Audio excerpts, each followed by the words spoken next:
Paz e graça para você ligado nessa programação. É com alegria que estamos começando, como sempre fazemos nesse horário, o seu programa de reflexão, entrevistas e debates de todos os dias. E hoje nós vamos discutir uma questão que preocupa há muito tempo os líderes das principais denominações evangélicas, tanto no Brasil quanto no hemisfério norte. É óbvio que quem toma conta de igreja, de denominações, quer que a sua denominação cresça. Isso é evidente. E para crescer, evidentemente, precisamos de mais líderes, pastores, evangelistas, obreiros, pessoas que se dediquem à obra de Deus. Nós, evangélicos, cremos que essas pessoas são chamadas por Deus, são vocacionadas pelo Senhor. Ele mesmo as escolhe. Não é como escolheu, por exemplo, Barnabé e Saulo, que depois virou o apóstolo Paulo, para saírem pelo mundo, né, a partir de Antioquia, e evangelizar o mundo gentílico. Nós somos resultado desse chamado de Deus para Paulo, Barnabé e depois muitos outros. Muito bem, nós também fazemos questão de que nossos líderes sejam bem preparados, até para que se evitem problemas de várias naturezas, né? A gente sabe que o ser humano gosta de dominar, gosta de aparecer, gosta de exercer influência, gosta de ser admirado, e um líder religioso não é exceção. Então, um treinamento que vá ensiná-lo a ser submisso à palavra de Deus, humilde, que não vá se pautar pelas suas próprias opiniões ou conveniências, mas sim por aquilo que a palavra de Deus ensina. Esse treinamento, evidente, é bastante desejado e é realizado naquilo que nós chamamos de seminários ou faculdades de teologia. Agora, a prática já de muitas e muitas décadas, né, mais de século, de treinamento de líderes e pastores nos seminários, tem demonstrado uma questão preocupante, que também não é nova. Boa parte dos alunos vem para o seminário cheio de expectativas de serem usados por Deus, de serem verdadeiros vasos de honra nas mãos do Senhor e tal, mas ao longo do curso acabam esfriando na sua fé. Não são poucos os que chegam até mesmo às raias da incredulidade. Alguns, infelizmente, ultrapassam essa linha e acabam se desencantando de maneira bastante amarga com relação à igreja, com relação ao evangelho, com relação à palavra de Deus. Graças ao Senhor, são poucos, mas eles existem. E o esfriamento na fé, ao longo do curso acadêmico, é uma realidade na vida de muitas pessoas. Por que será que isso acontece? Afinal de contas, os seminários, que antigamente, no meu tempo, eram chamados de casa de profetas, não deveriam ser uma expressão da vocação missionária, da vocação evangelística, do ardor por ganhar almas e discipulá-las nos caminhos de Jesus? Então, em vez de esfriar na fé, os alunos deveriam ter a sua fé avivada, fortalecida, para que eles saíssem da escola cheios de energia para a obra de Deus. E isso é o que seria desejável. Será que temos conseguido fazer isso? Como estamos enfrentando, se é que estamos, essa questão do esfriamento na fé e da abrupta diminuição de vocacionados do primeiro ano para o segundo ano do curso teológico? Essas e outras questões nós vamos discutir agora, porque está no ar o Vejam Só.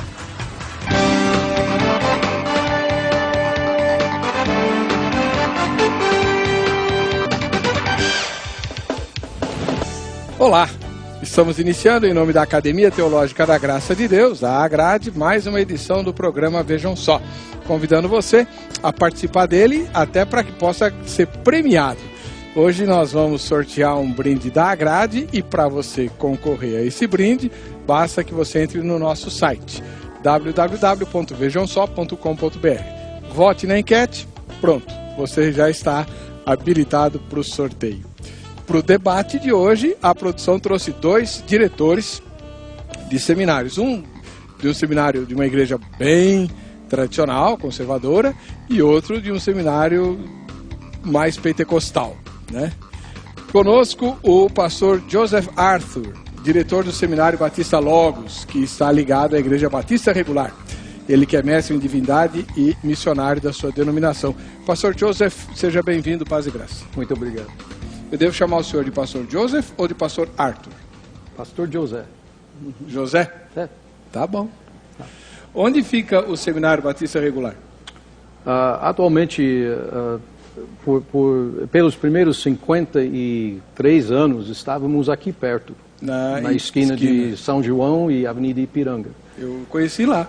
Mas dentro desses últimos 3 anos temos operado em nosso novo prédio, bem próximo do metrô Jabaquara, 500 metros, sentido bairro da estação. Muito bem, muito obrigado pela... O senhor pastoreia alguma igreja local? Eu estou realmente ajudando como vice-pastor numa congregação no mesmo prédio. Ali mesmo no seminário? Estamos implantando uma igreja lá. Muito bom. Muito obrigado, pastor. Seja bem-vindo. E do outro lado, representando os irmãos mais avivados, né? Ele que já esteve aqui, o pastor Sérgio Mascarenhas Aguiar, que é diretor do Seminário Batista Nacional, que até bem pouco tempo emprestava os seminaristas aqui para a gente apertar os convidados. Pastor Sérgio Mascarenhas, seja bem-vindo. Obrigado pelo convite. Paz e graça para o senhor. Paz e graça. Obrigado pela confiança, mais uma vez. E é sempre um prazer estar aqui com os irmãos para conversar um pouco sobre as coisas de Deus, né? O Seminário Batista Nacional é relativamente novo, porque é uma denominação não antiga, né? Isso. O fundador está vivo até hoje, né? Está vivo e pregando, né? Pastor Enéas Tonini. 99 anos. Que maravilha, Vai né? todo sábado no seminário. Sério? Quase todo sábado está lá. Puxando nossa orelha, né? Onde que é o seminário? É na Lavradio, Barra Funda. Rua Lavradio 424, Barra Funda, né? O senhor pastoreia alguma igreja? Eu sou copastor da Igreja Batista Ágape. Que fica? Que estamos atuando no mesmo prédio, porque estamos em transição, né? Até nisso vocês são iguais? Pois é, Deus preparou tudo aqui. Amém.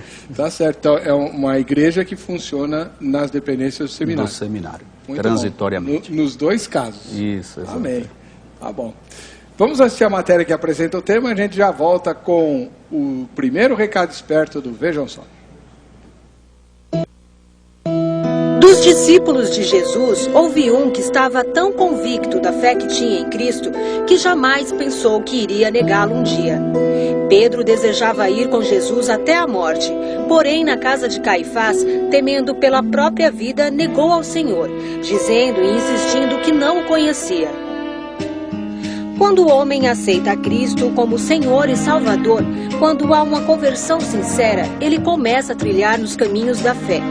No início, movidos pelo primeiro amor, muitos ficam tão dispostos a orar, a intensificar a comunhão com Deus e a pregar o Evangelho no intuito de ganhar almas, que até decidem mergulhar no conhecimento teológico como aspirantes ao pastorado. Nos seus pensamentos, não há nada que os desvie do objetivo que é servir a Deus e, se necessário, até morrer pela obra.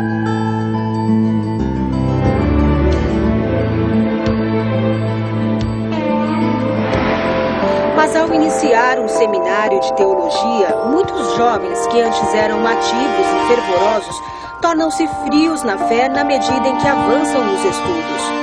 Quando deveria ser o contrário, pois em certa ocasião, Jesus disse aos judeus que haviam crido nele: "Se vós permanecerem na minha palavra, sois verdadeiramente meus discípulos, e conhecereis a verdade, e a verdade vos libertará."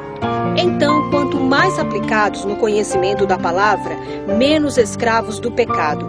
Afinal, conhecer capítulo por capítulo, versículo por versículo, dominar a hermenêutica, saber de cor e salteado passagens das Escrituras Sagradas, deve funcionar como combustível para aumentar a fé ao invés de diminuí-la.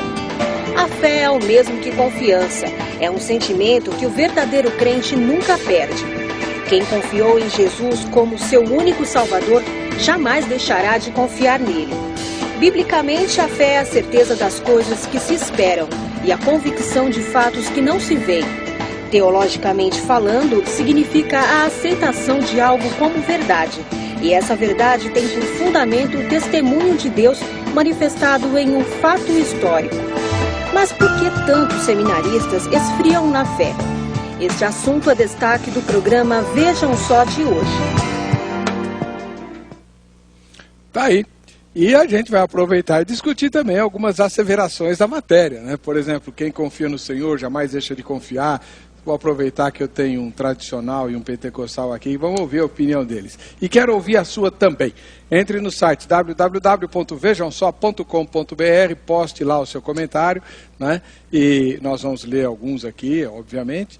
E vote na enquete. A enquete é um pouquinho diferente da do tema, a gente vai aproveitar e fazer uma pesquisa. Já que nós temos uma quantidade bastante significativa de telespectadores que não fazem parte das tradições mais antigas da fé cristã evangélica, não é? Porque nelas é sempre exigido o diploma de teologia. Muitos telespectadores nem igreja evangélica frequentam, alguns são visitantes, outros fazem parte de igrejas neopentecostais, onde não existe nem seminário. Então a pesquisa é a seguinte: você acha que uma pessoa precisa cursar teologia para pastorear? Veja bem, não estamos dizendo que quem faz teologia vira pastor. Nada disso. Nós estamos perguntando o seguinte: a pessoa que vai pastorear precisa cursar teologia? Aí as respostas são as mesmas de todo dia, né? Sim, não ou não sei. Qualquer uma delas vale, vote e você estará habilitado a ganhar prêmios. Já que resolvemos o problema de quem precisa dormir, vamos resolver agora o problema de muitas mães, pais, que veem seus filhos irem para o seminário, aí ficam todos felizes da vida e de repente, depois de um tempo, percebem que os filhos já não têm nem mais interesse nas coisas espirituais, nas questões devocionais, né? Gostam, talvez até de pregar, mas a devoção pessoal fica bastante esfriada. Será que isso foi só no meu seminário que aconteceu? Ou nos que eu conheci na minha época? Será que isso mudou? Como a gente deve enfrentar isso? Temos 2 diretores de seminário aqui. E vamos ouvir a experiência deles. Que além de diretores de seminário, graças a Deus, eles são também pastores. E que estão atuando. E você que estudou teologia sabe que isso faz uma diferença monstruosa, né?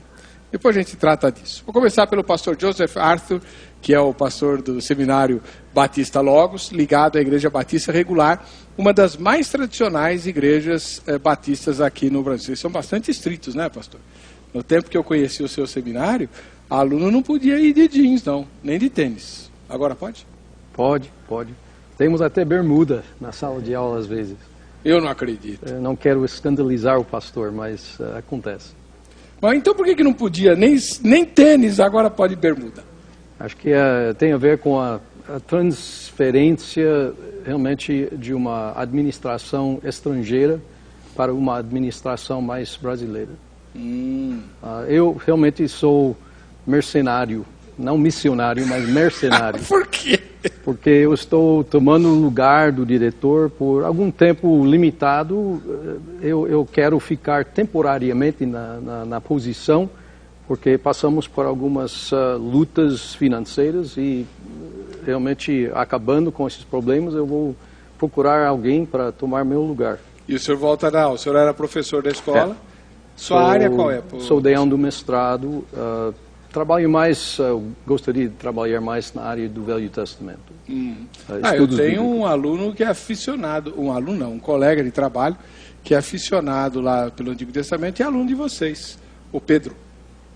Pedro Samuel? Isso. Ah, sim. Ele é um bom aluno e eu espero que ele esteja assistindo este programa. Né? Eu vou pregar na igreja dele agora, Batista de Jordanópolis. Vai ser em junho, 4º domingo de junho. Muito bom. Então, tem outro aluno do mestrado daquela igreja. Realmente 2 alunos. Lá? Os pastores. Pastor Maurício também está fazendo? Pastor Maurício e pastor Valtair, missionário que voltou da Amazonas. Que legal, eu não sabia disso. Agora, pastor Joseph, ou José, como o senhor quer ser chamado, essa questão do esfriamento na fé, como é que o senhor vê isso? Eu realmente não tenho muita experiência com alunos que percam a fé. Realmente minha experiência tem mais exemplos de pessoas que vão perdendo o vapor. Né? Eles começam a estudar todo empolgados, mas chegam ao ponto de, não sei se seria questão de emprego, que vão ocupando muito tempo, os estudos vão cansando as pessoas e eles, às vezes, perdem realmente a direção. Esta eu vejo como um problema maior. Depois eu quero Okay. aprofundar essa questão. Pastor Sérgio Mascarenhas Aguiar, já é pastor ou diretor de um seminário mais pentecostal e tal, né? Onde os alunos vão lá. Eu acho, não sei se é assim, o senhor me corrija, por favor, mas pelo menos no passado os pentecostais criam que bastava o batismo com o Espírito Santo e pronto, né? Aí talvez os alunos procurem aí o Seminário Batista Nacional para conseguir a licença para pregar, porque o resto eles acham que já tem, não é não? Eles pensam assim e se sentem ambientados no nosso seminário, né? Eu acho que só temos 2 irmãos, 2 seminaristas de igreja tradicional. Um deles esteve aqui. Eu creio que sim. Esteve aqui. E os outros são realmente pentecostais. Neopentecostal eu acho que não temos nenhum. E então o seminário em si, por ser pentecostal, vai agregando, né? E nós temos aí um traço de irmãos que são de periferia também, então são avivados, de igrejas históricas pentecostais, e acabam se sentindo à vontade lá com a gente, né? Mas hoje está acontecendo um fenômeno onde os pentecostais estão se voltando mais para os estudos, né? E isso é até detectado no meio tradicional, numa linha mais conservadora, a ponto deles migrarem para as pós-graduações, mestrado e doutorado. Então antes não tinha. Aliás, no nosso meio pentecostal, fazer teologia antigamente era coisa do diabo, e hoje está tendo essa surpresa de pentecostais migrando aí pro viés acadêmico, né? E essa questão do um certo desencantamento ou esfriamento ao longo do curso, vocês observam lá ou não? Tem também. Eu percebo que há vários percalços que fazem com que o seminarista vá desistindo do 1º ao 4º ano do bacharel em teologia. Há várias lutas. Eu fui seminarista, o irmão também, a gente passou dificuldades.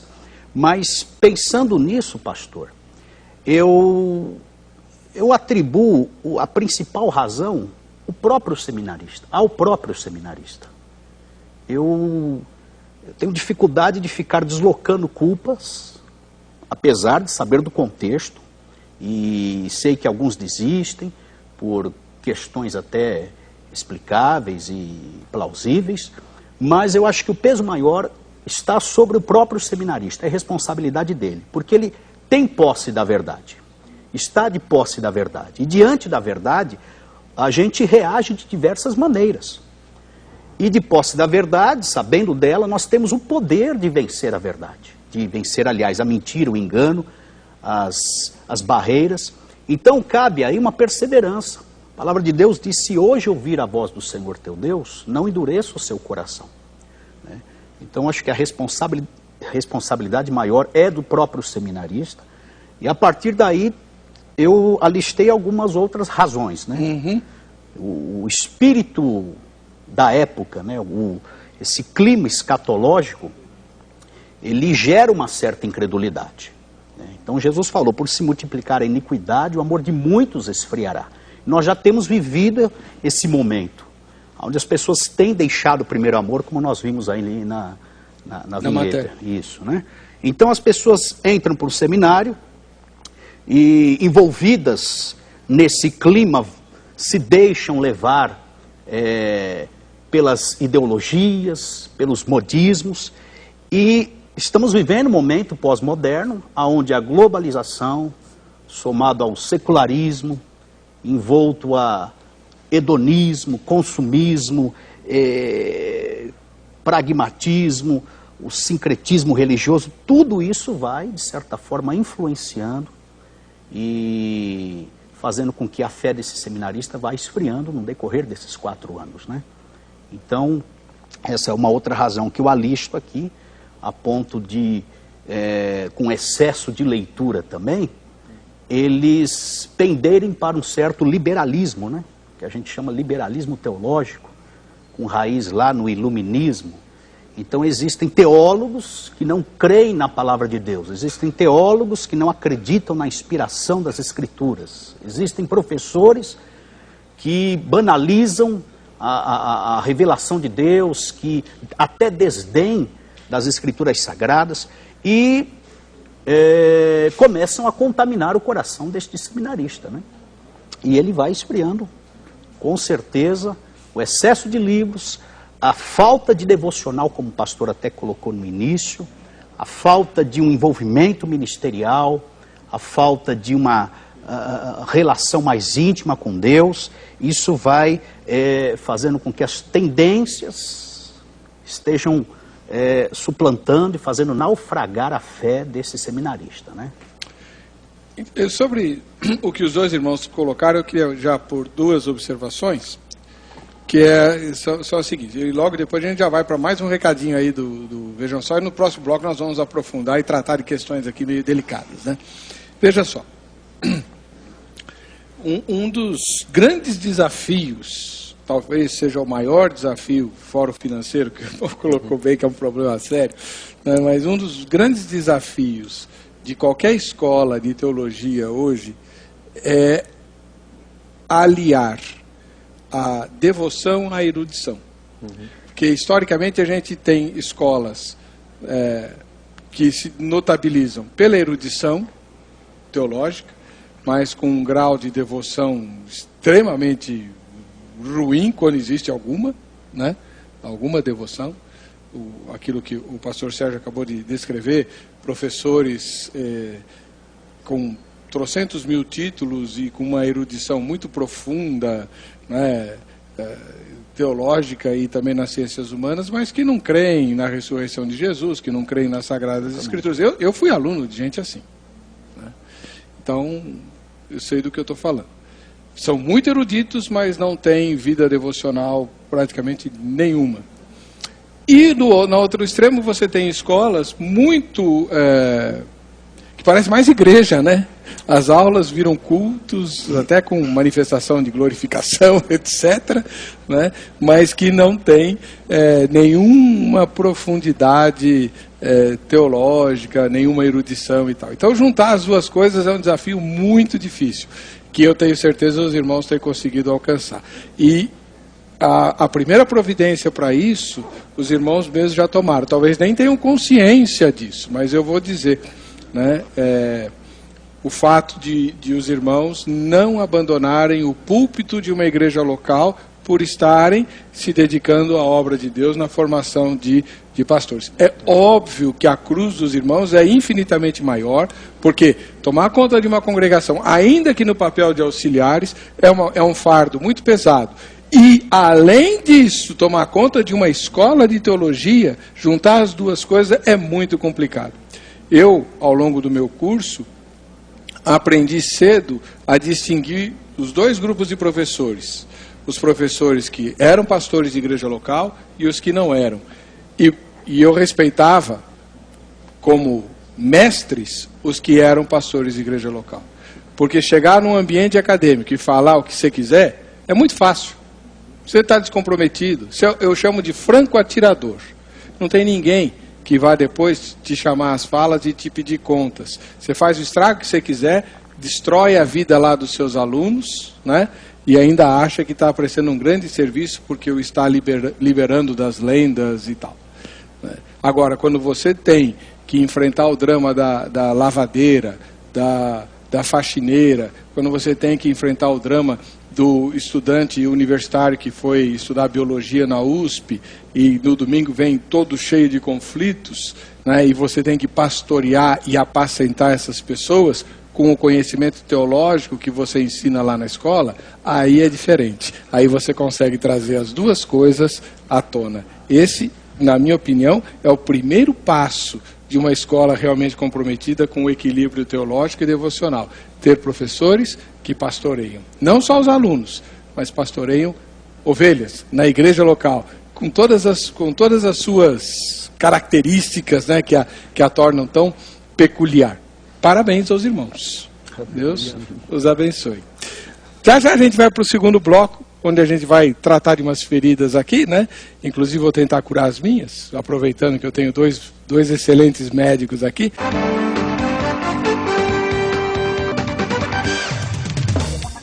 Muito bem, estamos voltando com o programa Vejam Só.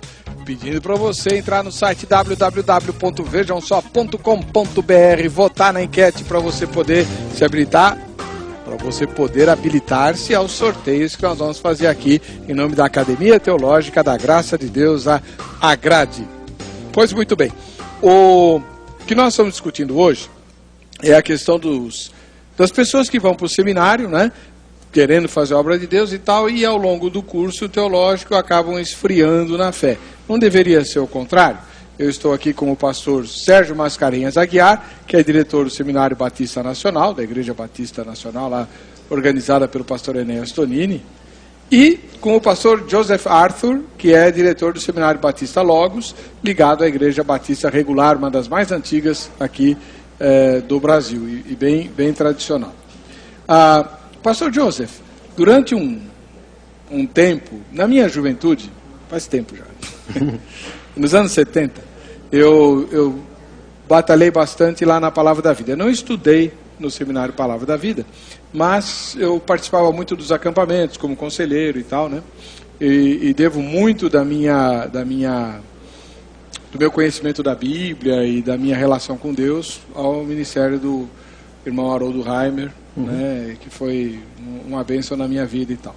Mas naquela época, eu me lembro que quando eu falei que tinha recebido o chamado para ser pastor, e recebi lá, no dia 18 de dezembro de 1976, à meia-noite, no meio do campo de futebol, lá eu estava olhando as estrelas, foi uma experiência muito, muito marcante, recebi o chamado para ser pastor. Quando eu comuniquei isso, o Haroldo me tirou de lado. E me contou uma história, o senhor sabe que ele é americano, né? E ele me contou uma historinha de que os americanos costumavam falar que seminário e cemitério eram palavras muito semelhantes em inglês. O senhor sabe dessa história? Não, mas é verdade. As duas palavras às vezes até são confundidas, né? Ele quis dizer que na prática também. Como é que é cemitério e seminário? Bom, em inglês, cemetery e seminary. É bem parecido mesmo. Por que essa desconfiança antiga nos seminários, por parte de quem? O Haroldo é um evangelista nato, né? Ele deve ter evangelizado a parteira dele, porque o homem só sabe falar de Jesus e levar pessoas à salvação. Por que essa desconfiança em relação aos seminários? Bom, eu acabei de ler um artigo em casa sobre o grande abismo entre o lado acadêmico e prático, entre a academia, como se diz em inglês, né, a escola, a instituição e a igreja. E pastor Sérgio e eu acho que estamos tentando construir uma ponte sobre este abismo, trabalhando na igreja, ficando com o dedo no pulso, né, do povo, para saber quais são as necessidades deles e para usar essas informações para modificar ou até condicionar nosso ensino. Realmente, este abismo existe. Acho que é realmente possivelmente um elemento das idades médias, né, com o escolasticismo, né, da igreja romana. Realmente houve uma grande distância entre o erudito e a pessoa da igreja. Estamos querendo diminuir este abismo, estamos querendo acabar com o abismo, mas temos de ter realmente uma atividade constante na igreja. E nossos professores têm que ter envolvimento. Graças a Deus, estamos usando muito pastor no púlpito do nosso seminário. E mesmo pastor com diploma de mestrado, eu tenho doutorado, né? Mesmo assim. Em divindade, né? Doutorado em divindade. Doutor em filosofia. Filosofia. Isso, PhD. Mas realmente este grau não deve mudar minha abordagem. Pode me informar melhor, mas eu entrei nos estudos já com pressupostos estabelecidos. É bom fazer isso.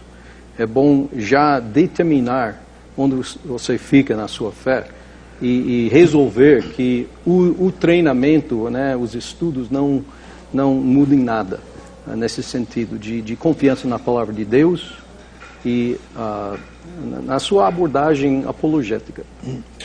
Pastor Sérgio Mascarenhas, o senhor estudou em qual escola? Eu sou do Betel, Instituto Betel, Pastor Sherlock. Pastor Sherlock, forte, firme lá e tudo. Então o senhor não passou por esse drama aí de ver pessoas naufragarem na fé, onde elas deveriam estar se fortalecendo, né, teoricamente? Eu não tenho muitos casos, colegas, eu vi poucos. Na verdade, por eu ter participado de um seminário pentecostal e o nível social financeiro dos irmãos bem simples, uma das maiores dificuldades da gente e o que levou à desistência de alguns foi o financeiro. Ali no Batista Nacional, eu percebo que essa necessidade dos irmãos, essa dificuldade, aliás, continua, né?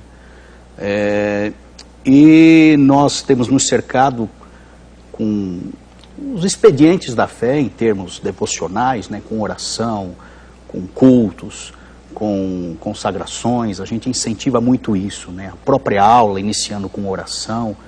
Eu mesmo, se eu tiver a liberdade, e tenho a liberdade, eu falo em línguas na sala de aula, mas também trago conteúdo acadêmico, apesar das minhas matérias serem teologicamente simples, né? Que é homilética, educação religiosa, né? Mas eu estou num clima onde as pessoas, elas priorizam a fé, e por estarem envolvidas também em ambientes eclesiásticos, nas suas igrejas, com ministérios, eu não tenho visto muitos seminaristas desistirem por conta de que se tornaram ateus ou porque abandonaram Jesus. Então, por isso que eu introduzi falando, se isso acontece é porque esse seminarista mudou de Deus. O Deus dele é outro.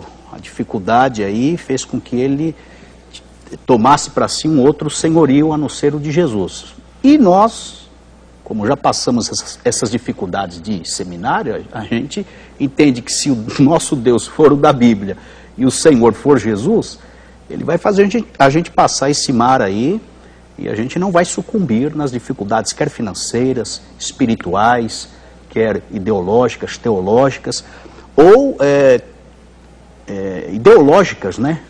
Diante dessa pós-modernidade toda, onde as teologias têm surgido, onde de um lado o viés aí do materialismo com a teologia da prosperidade, ou o liberalismo com a libertinagem de uns, enfim, nada disso vai afetar o seminarista se ele se mantiver firme nas Escrituras e confiante no poder de Deus, nesse contato com o Senhor, né?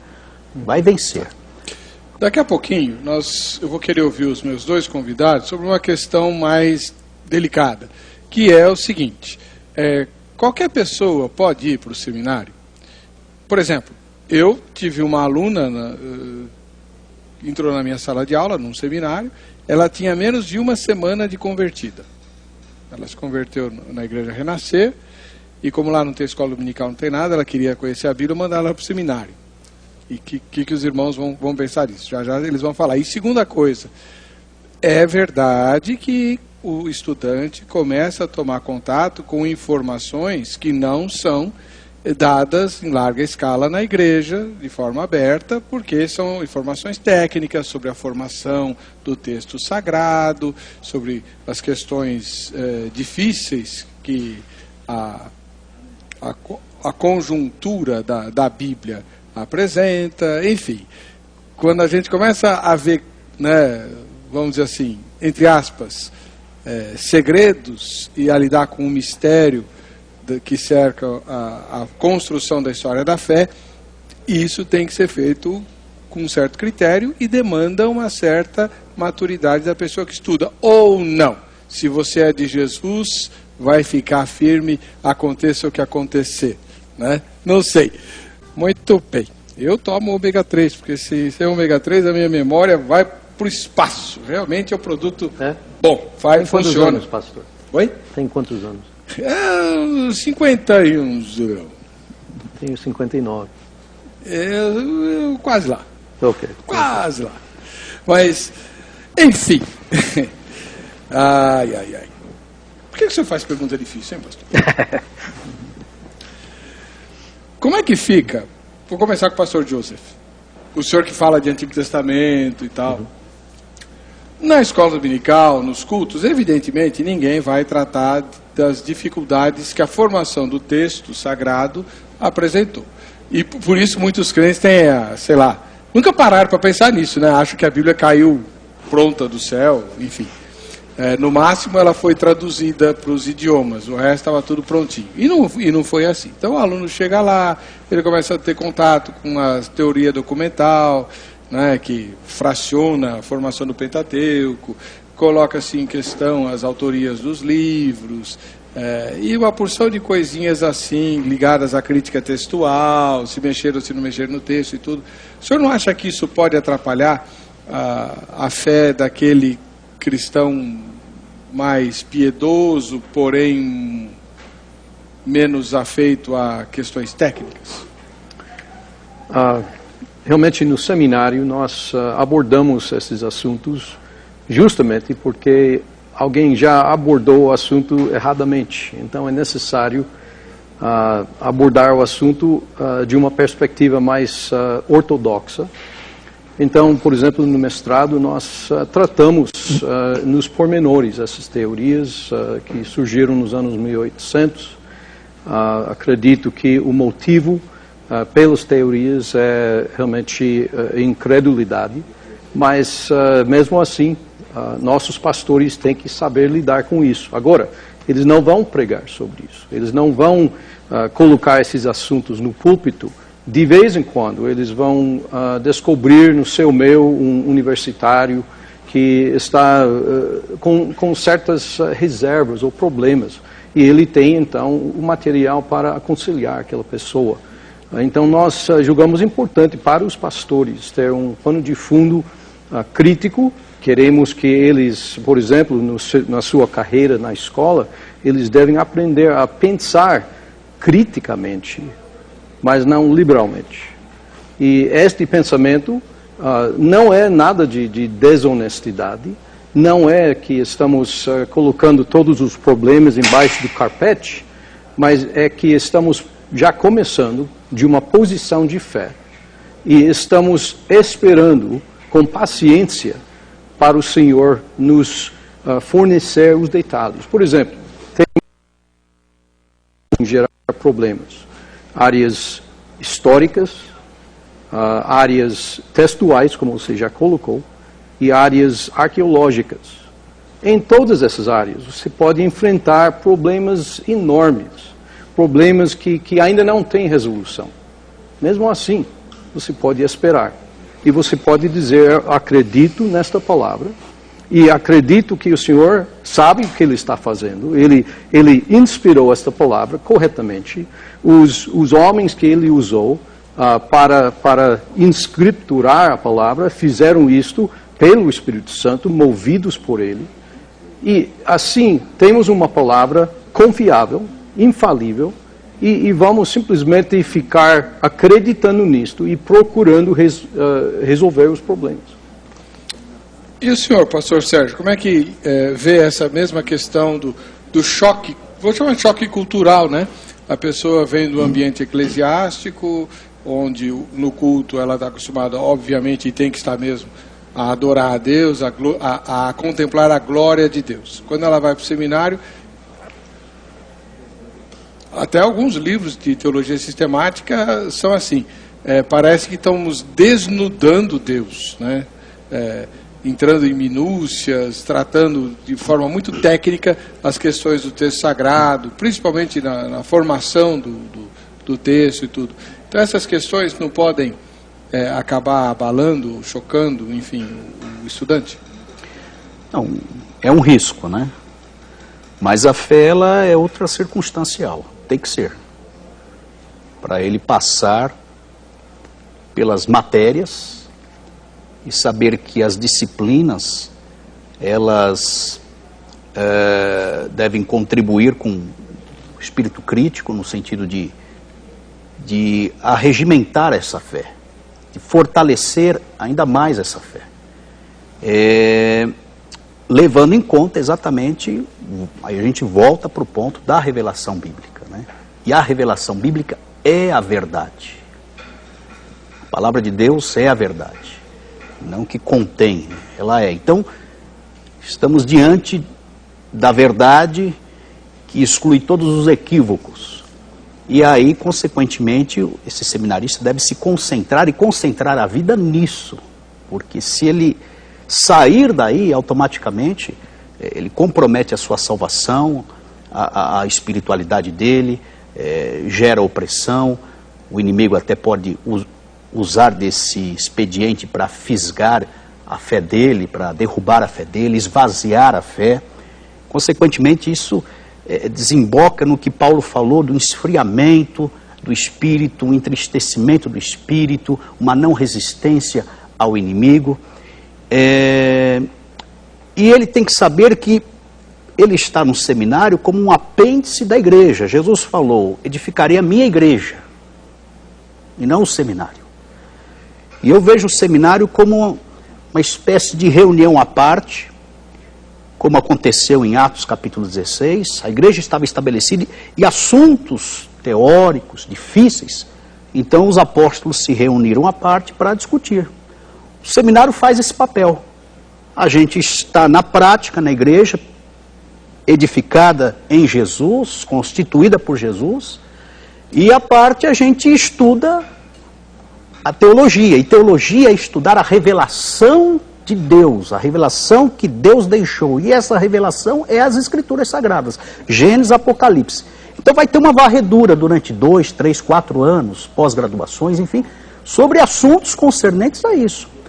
Aí a turma vai fazer digressão em cada matéria, vai esmiuçar pontos arqueológicos, textuais, gramaticais, históricos, e vai surgir discussões em cima disso. Porém, petrifica-se, congela-se a palavra de Deus como verdade, e no original ainda, que é muito mais seguro do que as traduções, e a gente vive a partir daí, e a partir daí é que se constitui religião, reconciliação com Deus, e aonde se concentra a verdadeira espiritualidade, que é significado de vida, estilo de vida para todo ser humano. Não tem para onde fugir.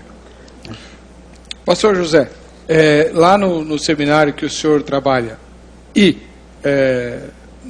na sua visão, porque pode ser que o senhor cumpra uma regra da escola, mas se dependesse do senhor seria diferente. Existe critério para aceitar alunos? Ou, por exemplo, é levado em consideração o tempo que a pessoa já é cristã ou não? Bom, temos mais de um programa, né, mais de um curso. Temos, claro que temos o bacharel em teologia, bacharel em educação cristã, mas além disso temos um curso para leigos chamado SETA, em um seminário de educação teológica alternativa. E esse seminário é realmente para o leigo que quer se aprofundar nas doutrinas, mas ele não tem realmente aquele futuro de vocação, né, tempo integral no ministério. É um lugar ótimo para o novo convertido começar. Agora, em todas as nossas igrejas temos escola dominical, que normalmente toca nas doutrinas da fé, de uma maneira, vamos dizer, não tão profunda, mas além da básica. Okay? Agora, aceitando alunos no seminário, vamos pedir algumas coisas. Vamos pedir, por exemplo, uma referência do pastor da igreja da pessoa. Vamos exigir uma declaração de que o aluno fique em plena comunhão com a igreja. Vamos pedir um testemunho da experiência da salvação, para saber quando, como, o que realmente esse aluno está confiando, né, para a sua salvação. E assim podemos avaliar. Agora, eu não posso resistir, eu tenho de ler uma passagem aqui. Fique à vontade. Que acho que tem a ver com nosso processo de avaliar alunos. Paulo falou com Timóteo, que era realmente um aluno exemplar. ele diz: Tu, pois, filho meu, fortifica-te na graça que está em Cristo Jesus, e o que de minha parte ouviste através de muitas testemunhas, isso mesmo transmite a homens fiéis e também idôneos, para instruir a outros. Então, a corrente que começou com os apóstolos, continuou com Timóteo, e com aqueles que ele ensinou, homens fiéis e idôneos. Esses homens fiéis e idôneos ensinaram outros, e estamos somente, não no fim daquela corrente, mas estamos na corrente, e este processo vai continuar até a volta de Jesus. Então, acho que homens fiéis e idôneos são chaves. Já que o senhor citou um texto, o senhor tem alguma versão bíblica em português que o senhor goste mais? Estou citando a revista atualizada, mas realmente eu já... E tenho muitos amigos que já trabalharam em certas traduções, então eu devo tomar cuidado aqui. Mas eu acho que as versões revista atualizada, o NVI eu vou usar no Velho Testamento especialmente, mas eu ainda prefiro procurar o original para resolver as dúvidas. Muito bem. E o senhor, pastor Sérgio, tem alguma versão predileta, não? Não. Na verdade, como eu não trabalho na hermenêutica, eu revista atualizada, corrigida, eu vario um pouquinho, mas não faço predileção para nenhuma. Não tem uma preferida. Uma eleita. Não, eu vou... E recorro às linguagens atuais, para poder entender alguns textos e passar para os irmãos. E como eu trabalho na homilética, às vezes eu faço uma comparaçãozinha, porque as novas versões, elas atenuam algumas palavras e peso delas. Então, eu já vi redenção ser substituído por libertação. Perdeu o poder da palavra, Expiação ser substituído também por libertação. Então, às vezes a gente faz essa comparação para o aluno ficar um pouco mais atento àquilo que ele está lendo, E dar o impacto na hora que estiver falando, pregando e traduzindo também. Muito bem. O Guaraci Andrews Júnior, da capital paulista, diz assim: estudando, constatamos que alguns pontos que tínhamos como verdades absolutas não o são, ou ao menos podem suscitar dúvidas. Por exemplo, o fechamento do cânon, a predestinação, a interpretação individual dos textos sagrados, etc. Quase sempre aquele que buscou o seminário crê apaixonadamente na soberania de Deus, no seu chamado, na busca à verdade que liberta, almejando levar a salvação aos semelhantes. Ocorre que igrejas antigas têm doutrinas fechadas, depósito de tradições inegociáveis com as quais o seminarista diverge em alguns pontos, e para seguir carreira, enfim, para ser ordenado, ou consagrado, deve escolher uma e fingir publicamente que está de pleno acordo, sentindo-se como servo de uma denominação e não do Senhor Jesus. Percebe que deve cauterizar a consciência para seguir em frente. Guaraci, não é que você não tem razão, você tem razão. Vou dar um exemplo aqui, tá? Um exemplo que nenhum dos meus dois convidados concorda.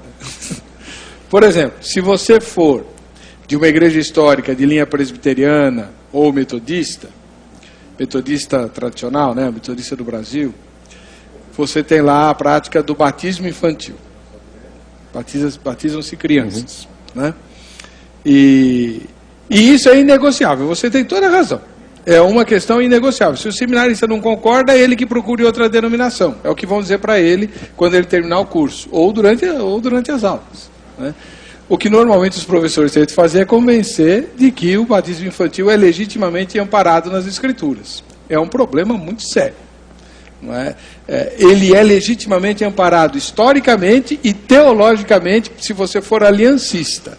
Agora, dizer, como eu falei no meu exame de ordenação, você está falando aqui, eu fui confrontado no meu exame de ordenação, e o presidente do presbitério era um calvinista, mais calvinista do que Calvino, literalmente falando, e ele se levantou lá e tal, e eu falei assim: olha, eu posso defender o batismo infantil teologicamente, pela doutrina das alianças, posso defender historicamente, conheço toda a história do pensamento dessa prática, mas eu não vou afirmar, como os irmãos estão querendo, que o batismo infantil é um ensino claro das Escrituras, porque isso é, no mínimo, ofender os antipedobatistas, que são os irmãos que se opõem ao batismo infantil e que, não à toa, são a imensa maioria, né? Agora, se você quiser ser o pastor presbiteriano ou metodista, você tem que verificar o que você como é que você vai se posicionar em relação a essa prática. O meu sonho é que um dia as igrejas presbiterianas revejam essa prática, sem deixar de ser aliancistas, né?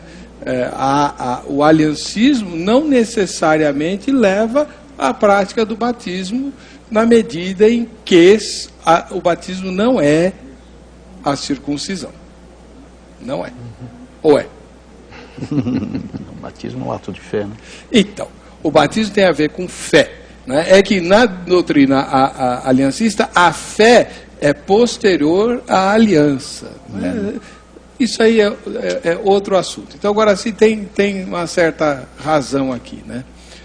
Agora, por exemplo, eu vou pegar outro exemplo que vai mexer com os dois aqui. Vamos imaginar que você seja um estudante que esteja ou no Seminário Batista Regular ou no Seminário Batista Nacional, tanto faz, mas você não acredita que a única forma válida de batismo seja por imersão. Você acredita que o batismo é um ato de fé que precisa de água, mas não necessariamente a pessoa ser mergulhada na água. Você vai ter que trabalhar isso com os seus professores, porque se depender dos dois aqui, tem que ser mergulhando, certo? Para ser pastor da Igreja Batista Regular, tem que ser por imersão. Sim, mas não só treinamos pessoas da nossa denominação, temos em nosso seminário menonitas, temos presbiterianos, às vezes. Realmente, eu lembro, há 5 anos, foi dado a declaração doutrinária de um aluno, que eles têm que preparar isso no final do bacharel, é um tipo de TCC. E os professores vão circulando, né, esses trabalhos para incumbir alguém com cada aluno.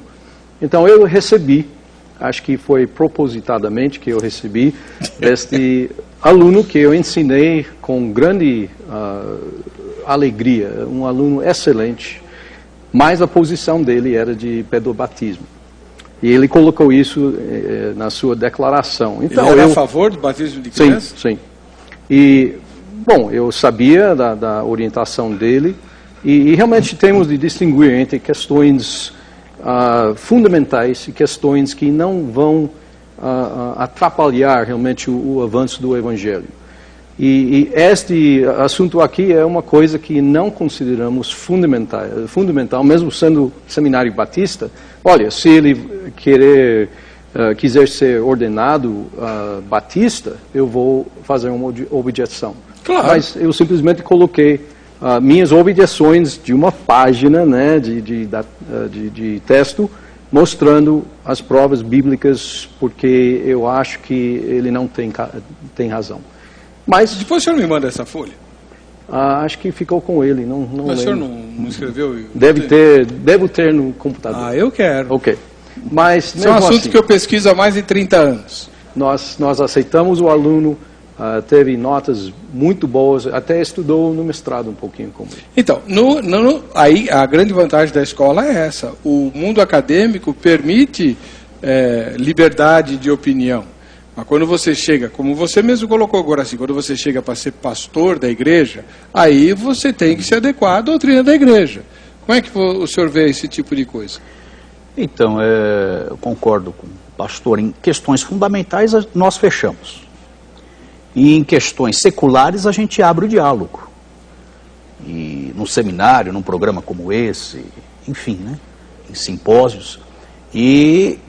Mas no que tange a denominação e o grau de radicalismo da denominação, se no caso deste ouvinte aí, se ele não se enquadra nesta denominação, o conselho é: saia dela e procure outra.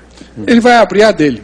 Se cada um fizer questão de não negociar nada em relação à fé cristã nos elementos não essenciais, cada crente vai ter uma igreja.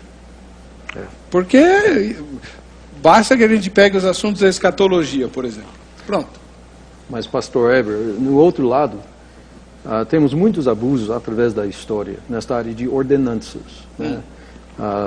Na reforma, houve realmente grupos matando outros grupos por causa de ordenanças. Não, isso é verdade. E acho que não devemos fazer este mesmo erro hoje. A história da igreja, que é outra área de choque para o aluno, todo piedoso e tal, quando ele vai estudar a história da igreja, ele fica assustado. Nós temos coisas feias.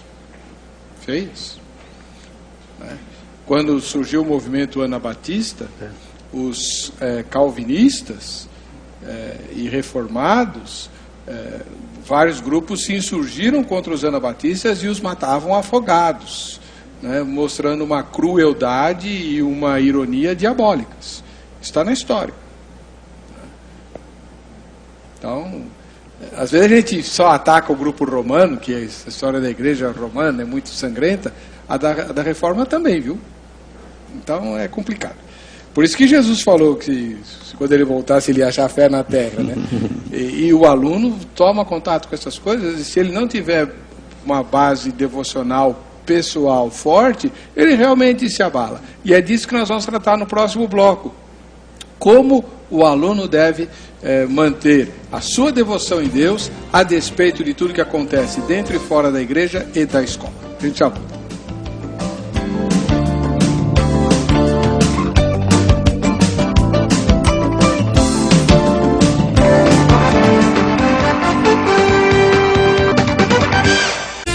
E aí, meu irmão, minha irmã, você já entrou no site? O sorteio vai ser no final desse bloco aqui. Então, ó, www.vejamsó.com.br. Vai na enquete. A enquete é: você acha que uma pessoa precisa cursar teologia para pastorear? Agora apareceu. Você acha que uma pessoa precisa cursar teologia para pastorear? Sim, não ou não sei são as respostas de todo dia. Vote na enquete, você pode ganhar a camiseta que você vai ver agora aí no seu vídeo, a camiseta da Academia Teológica da Graça de Deus, a Agrade. Cadê a camiseta? Olha ela aí. Muito bom. E se você quiser conhecer a Agrade, né, que não tem a idade dos seminários que a gente está falando aqui, né, mas que está aí, espalhada pelo Brasil inteiro, esperando a sua matrícula. São mais de 600 unidades, com cursos dos mais variados possíveis e imagináveis, todos eles voltados para a obra de Deus. Para você conhecer o endereço mais próximo da sua casa, esteja você onde estiver, ou para você saber que cursos são ministrados na unidade próxima da sua casa, porque nem todos são em todos os lugares, né? Nós temos até curso de música, curso de Libras, aquela língua brasileira de sinais. Você entra no site agrade.com.br, lembrando que a Agrade é uma sigla que representa a Academia Teológica da Graça de Deus. Ou, se você preferir conversar com alguém, no horário comercial. Esse telefone só atende no horário comercial. De segunda a sábado, você liga para 3115-0819, 3115-0819, em São Paulo. Tá bom? Muito bem. O pastor Cleverson Pereira do Vale, que é um pastor batista aqui da cidade de Artur Nogueira, e que, apesar dos meus insistentes clamores, não me manda o contato dele. Pode pôr no site, viu, pastor? A gente tira depois o seu telefone de lá, para a gente poder agendar a sua vinda aqui. O senhor participa toda noite do programa, mas só pela internet. A gente queria ouvir o senhor aqui como convidado, tá bom? Então vamos lá. O pastor Cleverson mora em Artur Nogueira, no interior de São Paulo. Entendo que os candidatos ao curso teológico devem ter maturidade. Não recomendo o cristão novo na fé ao seminário. O seminarista chega cheio de expectativas e vai ser confrontado com várias escolas teológicas, linhas de pensamento. E se ele não tiver estrutura, chega até a pensar em abandonar a fé. Então o jovem que sente chamado de Deus para o ministério, seja pastoral, de missões, música, etc., deve ter um bom tempo de vida cristã. E aí sim ser recomendado ao seminário. Vocês fazem alguma triagem dos alunos lá no seminário ou não? Temos uma conversa inicial, né? Nós, a semelhança do pastor também, pedimos carta de recomendação do pastor. Um dos critérios é 2 anos de igreja. E nessa conversa inicial a gente tenta colher as informações e principalmente qual é a motivação. e sonda também, através do DEAM, se a pessoa tem um chamado e o grau de renúncia, né,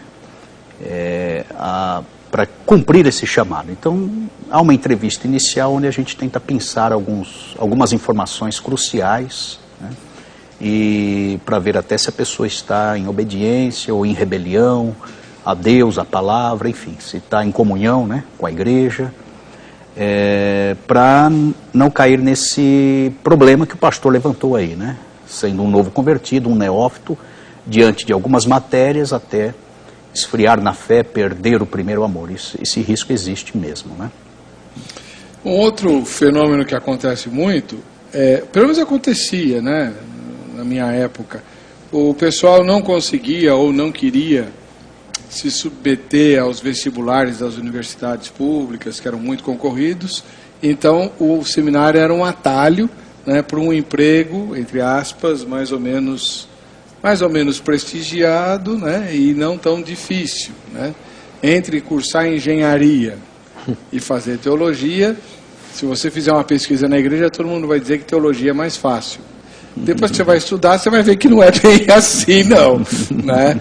Já começa de cara com 3 anos no mínimo de grego e 3 anos no mínimo de hebraico. Enfim, Pastor Joseph, como é que você... Se bem que não é papel da escola filtrar quem ele acha que não pode ser pastor, isso é tarefa da igreja depois, né? Mas há uma interação da escola com a igreja para dizer, esse candidato aqui, enfim. Posso começar com um comentário sobre uma coisa anterior que você colocou? Claro. Eu treinei como engenheiro civil, trabalhei 5 anos na indústria e posso afirmar que a teologia é bem mais difícil. Bem mais difícil. E ainda estou estudando teologia e vou estudar para a eternidade, se não me engano. Sim, concordo plenamente. Quanto à questão de filtrar alunos, é uma coisa muito delicada para o seminário abordar uma igreja e dizer, parece que ele não tem, né, a qualificação. Agora, a dificuldade nisto é que não estamos ministrando normalmente com este aluno. Nós temos no final do bacharel realmente um estágio. E nesse estágio ele vai trabalhar ao lado de um pastor. O pastor, então, vai servir como realmente um tipo de avaliador. Sem dúvida. E isso é importante, porque no início do estudo, o aluno está estudando, está quase não ficando com a cabeça acima da água, né? Está tentando entender tudo, mas nos últimos 2 anos, esses alunos vão começar a trabalhar ao lado de alguém. Eu espero que eles já estejam trabalhando ao lado de alguém na sua igreja, mas com certeza eles vão ter realmente o sabor do ministério pastoral no final. E aí acho que vai ser mais fácil avaliar, o pastor ao lado do aluno vai ter uma ideia melhor. Mas falar com a igreja e dizer, ao nosso ver, este aluno não tem a chamada, é muito difícil, pois a chamada é muito subjetiva. E outra coisa, o papel da faculdade é formar bacharéis. Né? É perfeitamente possível você ser bacharel em teologia e não ter a menor vocação para ser pastor. Sim. Não é? Sim, pode ser. Eu me lembro que quando nós começamos a Grade tem uns 15 anos mais ou menos já, e as pessoas foram lá, se matricularam, tal, fizeram o curso teológico e depois vieram reclamar comigo que não conseguiam igreja para ser pastor. Aí eu falei, mas peraí, que uma coisa tem a ver com outra? Você se formou bacharel em teologia. Não, mas agora eu sou pastor, olha o meu diploma. Não. Você é bacharel em teologia. Pastor quem forma não é escola, é igreja. Você tem que procurar a sua denominação e ver, não é? Quais são os critérios e procedimentos dele. Aí eu conto a minha história. Como eles eram todos pentecostais, né, eu usava de uma ironia. Falei, vocês que são pentecostais, vocês têm uma vantagem. Né? Para a igreja saber se o sujeito é ou não chamado por Deus, eles fazem uma oração, levantam um profeta, uma profetisa e pronto. Responde, tá. Na igreja histórica não tem nada disso, não. Não tem revelação. Então, como é que faz? Aí o sujeito tem que passar pelo forno, pela fornalha, como o pastor falou aqui, né? Pela água, sem se afogar e tal. Enfim, ele vai passando pelas provas e quem não tem chamado vai ficando pelo caminho. Não é assim? Né? Então, e depois de formado, você vai se sujeitar a várias outras provas que o presbitério ou a igreja local vão estabelecer para verificar se você é ou não vocacionado para ser pastor. Pastor cuida de alma, né? Teólogo é igual qualquer outra pessoa que reflete, que pensa. O pastor que estudou teologia tem um instrumental fantástico para fazer o seu trabalho pastoral, né? Mas são duas coisas distintas. Você concorda comigo? Não? Concordo. E queria dizer que quer esses seminaristas tenham o dom de mestre e vai ser um acadêmico, ou voltado para a igreja, eu acredito que em ambos os casos dá para o seminarista manter a fé, ser um piedoso e manter a erudição também, buscar o intelectualismo teológico.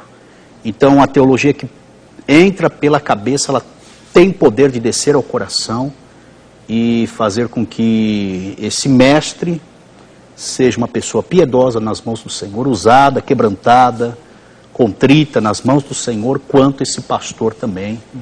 Um com um cheiro de ovelha, o outro com um cheiro de livro. O bom é essa temperança, né? Ter cheiro de livro, de ovelha, né? É verdade. Manter essas duas vertentes, essas duas práticas. E a minha palavra é que uma não exclui a outra. Dá para ter pessoas assim.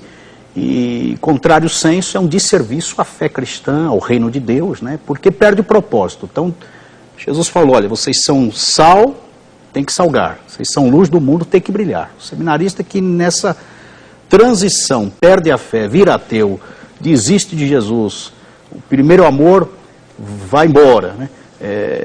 Isso é um despropósito ao reino dos céus, né? Não foi chamado para isso. Deixa eu fazer um registro aqui que eu já tinha que ter feito e esqueci, né? Hoje eu estou estreando e eu gostaria muito de agradecer, né, a Zoe, né? Porque eu ganhei umas camisas da Zoe para usar no programa. zoeinvestindovocê.com.br é o site, né? Se você quiser ficar elegante, né? Olha só que bacana, né? E, inclusive, há várias camisas para serem usadas sem gravata. Eu estou pensando seriamente em fazer isso aqui, né? Porque é quente aqui, né? Tem bermuda? Não, bermuda não. Aliás, o senhor vai ter um enxame de aluno de bermuda lá amanhã, viu? Mas obrigado, um ósculo santo para o pessoal da Zoe Investindo Você. Muito obrigado pelo presente, ficou muito bacana. Tá bom? Tem aqui um e-mail forte contra os cursos de teologia. O Oliveira, ele mora lá em Uberaba, Minas Gerais, diz assim: a sabedoria espiritual e o discernimento da palavra do Senhor virão pelo Espírito Santo de Deus. Qual será o motivo de a pessoa fazer faculdade de teologia para compreender os desígnios de Deus? Será que o Espírito Santo vai ministrar na sala de uma faculdade? Muitos sábios e engravatados vão se revoltar comigo por dizer que não. Por dizer não há necessidade de faculdade de teologia. Para essas pessoas orgulhosas, deixo Lucas 10, 1 a 42 para refletirem. Lucas 10, se não me engano, é o texto em que Jesus manda os discípulos de 2 em 2. O senhor está com a Bíblia, dá uma verificada. Mas eu dei a impressão que é quando Jesus mandou 70 lá. E ele disse que não é para levar nada, nem alforje, nem coisa nenhuma. Então. Firme-se naquele que você não vê, mas no qual você crê. Firme-se naquele que alegrará seu coração como nunca antes em sua vida. Firme-se naquele que te entregará seu diploma na eternidade. 1 Coríntios 2, 9. Paz do nosso Senhor Jesus Cristo a todos. Quem quer comentar primeiro? Tocou num nervo aqui. Então à vontade. É claro que Paulo ensinou numa escola em Éfeso. Escola de tirano. Gastou 3 anos lá. Né? Escola de tirano, escola de filosofia. E ele falou, como eu já citei, a passagem sobre Timóteo e como ele deve treinar outros. Eu não vejo que o Espírito Santo elimina as pessoas do processo de preparo para o ministério. Acho que ele usa pessoas sempre, e essas pessoas têm que realmente ser motivados e fortalecidos pelo Espírito, claro, e dotados também, mas eu acho que o Senhor não tirou a pessoa do meio do treinamento do indivíduo. Ele vai sempre colocar homens, geralmente líderes, na vida desta pessoa. Ele vai colocar membros da igreja ao redor desta pessoa. Ele vai colocar a palavra de Deus nas mãos da pessoa. E assim, esta pessoa pode ser treinado para ministrar melhor. E o senhor, como é que vê essa questão aí? Eu concordo. Como eu tinha falado, uma coisa não exclui a outra, né? Apesar de achar também que há pastores que são autodidatas, estudam por si só e não têm, às vezes, nem a paciência de passar por um banco de seminário. Mas o seminário não é do inimigo, né? Eu acho que essa radicalidade toda desse comentário deve ser combatida. Eu acho que há um equívoco aí. E o que nós estamos fazendo nos seminários é estudar a palavra de Deus, a revelação bíblica. E isso é bom. Isso sempre acrescenta. Nós estamos tentando crescer na graça e no conhecimento. Aprofundando nas Escrituras, conhecimento, né? Jesus falou, errais por não conhecer as Escrituras, né? Daí eu creio que a nossa fala hoje é incentivar ao zelo, né? Busque então o poder de Deus. Os seminários estão focando no crescimento e conhecimento das Escrituras Sagradas e entrando em meandros difíceis, enfim, que estão esvaziando a fé de alguns. Eu creio que a palavra de contraponto hoje é: não deixem o zelo, não deixem a oração, não abandone a consagração, as devocionais, a mentoria, discipulado, confissão de pecado, parcerias, ministérios nas igrejas. Tornem relevante os dons pessoais de vocês dentro das igrejas. Sejam submissos aos pastores dentro das igrejas. Pastor, esse é o ponto mais importante. Pastor. Eu falo nas minhas primeiras aulas para os seminaristas. Não tenham um espírito crítico de seminarista. Que vocês vêm para cá, tem a melhor aula de grego, hermenêutica, o melhor pastor para falar sobre eclesiologia. Não volte para a sua igreja com espírito crítico, metralhando, bombardeando, criticando, com carnalidade e achando defeito em tudo e todos. Nas minhas primeiras aulas eu falo isso porque nós temos a responsabilidade de devolver este seminarista para a igreja quebrantado, servo do Senhor Jesus. Amém. Essa é a nossa tarefa, missão, e com um crescente em maturidade, sabendo que os frutos do Espírito tem que vigorar nesse coração, ventilar nesse coração. Não adianta encher a cabeça de teologia e ser um baita de um carnal, piorar como marido, ser um péssimo funcionário. Teologia é isso também, teologia prática, né? Então nós focamos a ortodoxia nas Escrituras Sagradas e temos uma ortopraxia também.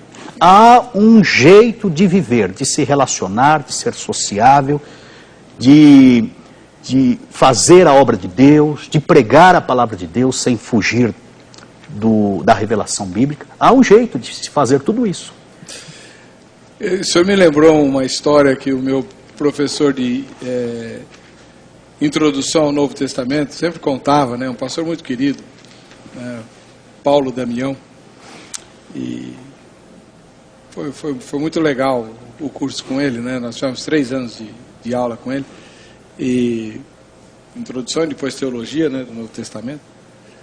E ele contava uma história que antigamente, né, nas igrejas presbiterianas independentes como a minha, era comum o pastor tirar férias em julho e os seminários enviavam seminaristas para cobrir as férias do pastor no domingo, né?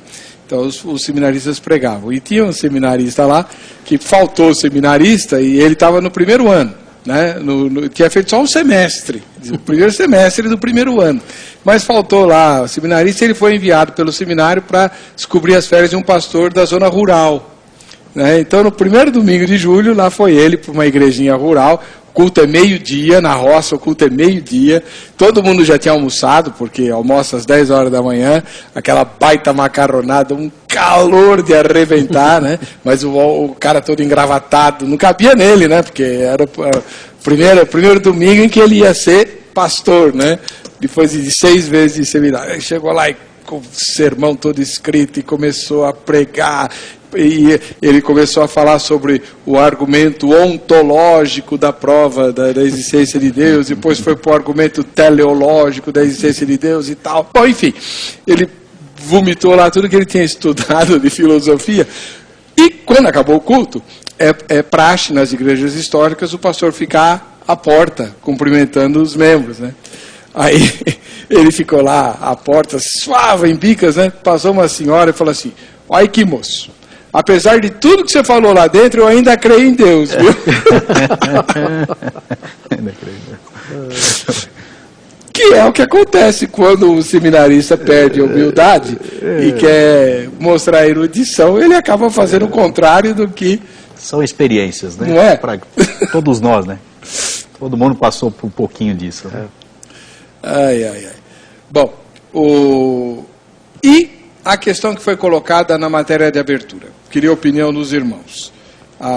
Na matéria de abertura foi dito que a pessoa que confia em Jesus, de modo nenhum perde essa confiança, permanece com Cristo eternamente e tal.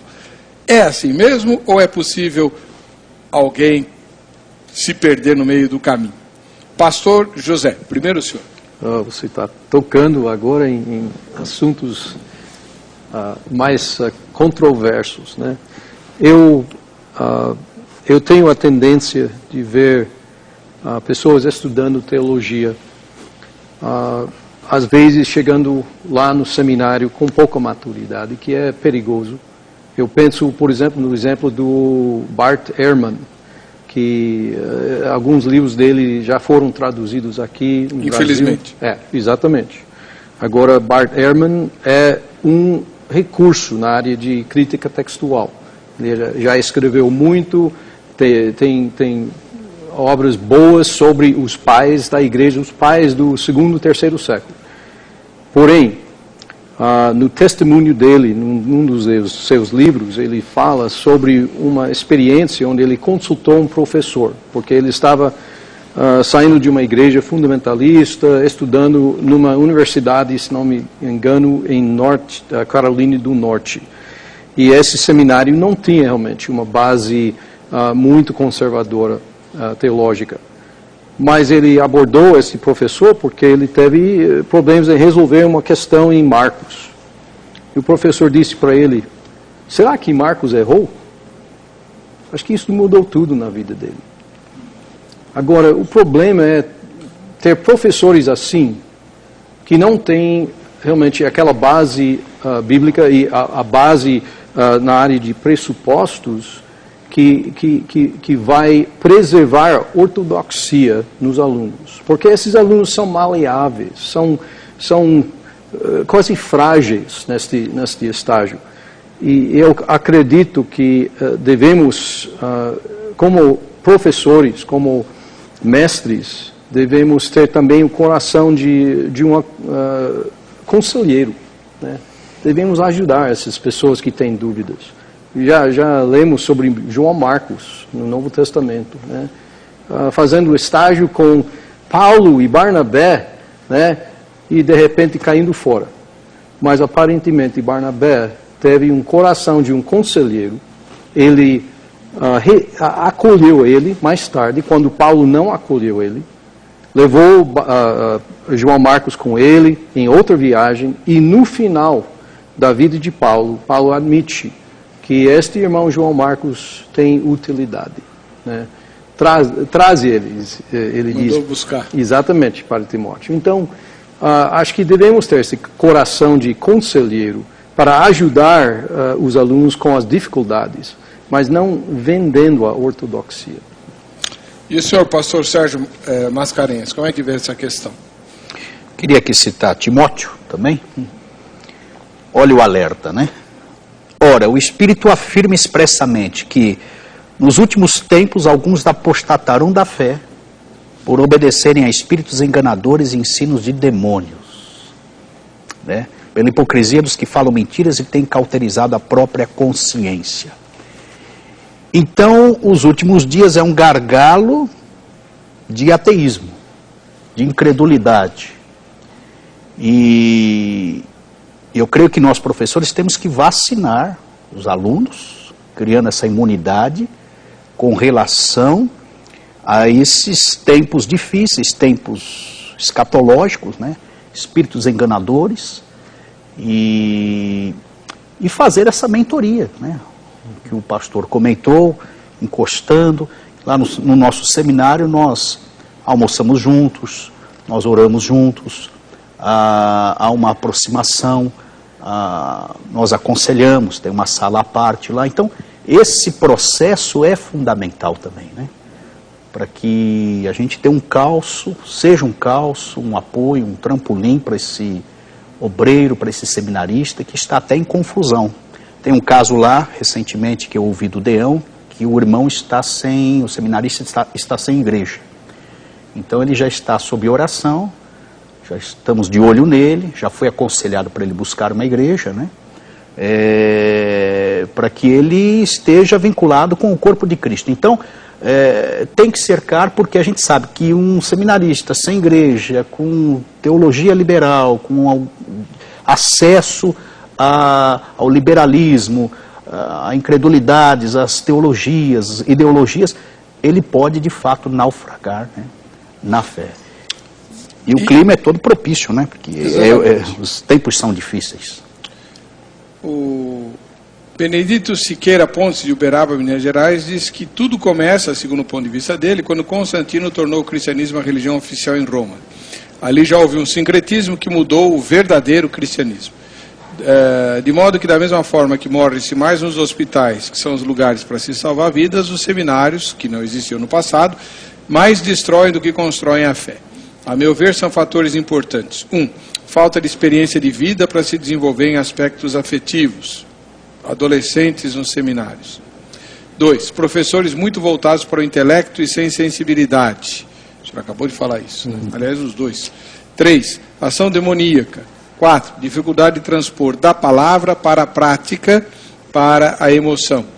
E 5. Muito, mas muito comum prender-se a traduções, onde uma palavra tem apenas uns poucos significados em vez de vários, como é o mais comum. Então, Benedito, mas aí você tem que olhar os seminários, né? Porque os seminários mais históricos, eles se pautam por uma exegese que às vezes chega a ser horrivelmente enjoada, né? Eu lembro que as minhas aulas de exegese eram, meu pai do céu, que coisa chata. Por quê? Justamente para pegar todo o sentido daquela palavra naquele contexto, no uso que o autor faz em outros livros da Bíblia e na história da salvação. Então, é complicado. Agora, essa questão das pessoas sem experiência de vida é uma questão a ser pensada. Eu acho que o mundo acadêmico pode ser feito mais cedo, mas colocar à frente de uma igreja uma pessoa muito jovem pode trazer problemas, né? Sim, o neófito, né? É que no neófito a gente fala para novo na fé, mas alguém muito jovem não tem aquela experiência de vida, né, que a rodagem vai trazendo. Eu me lembro do começo do meu ministério, de coisas que eu fiz que hoje eu não faria. Sim. Né? Que, aliás, eu nem sei por que eu fiz. Vai fazer o quê? Eu fui colocado à frente de uma igreja, pastor, com 8 presbíteros, com exceção de um deles, todos eles tinham idade para ser meu pai. E eu ainda era solteiro, complica mais ainda. Mas, enfim, isso foram tempos passados, tá? Eu queria agradecer ao pastor Joseph Arthur, diretor do Seminário Batista Logos, da Igreja Batista Regular, e também ao pastor Sérgio Mascarenhas Aguiar, que é o diretor do Seminário Batista Nacional. Muito obrigado por vocês dois terem aberto espaço na agenda. E você aí de casa tem acesso aos dois por meio do contato que está no site vejamsó.com.br, na aba Contatos, vai lá e você pode convidá-los para fazer palestra, para falar na sua igreja, no seu seminário, se for o caso. Pode tirar dúvidas, mandar e-mail, enfim. Eles estão à disposição de vocês, tá bom? Bom, ver quem é que vai levar a camiseta da Agrade. Quem é? Galistone Lúcio de Oliveira, de São Bento, lá na Paraíba. Parabéns, Galistone. Deus abençoe você e para você que fica com a gente, fica com essa emissora, a paz e a graça de Jesus. Nós vamos nos encontrar no próximo Vejam Só.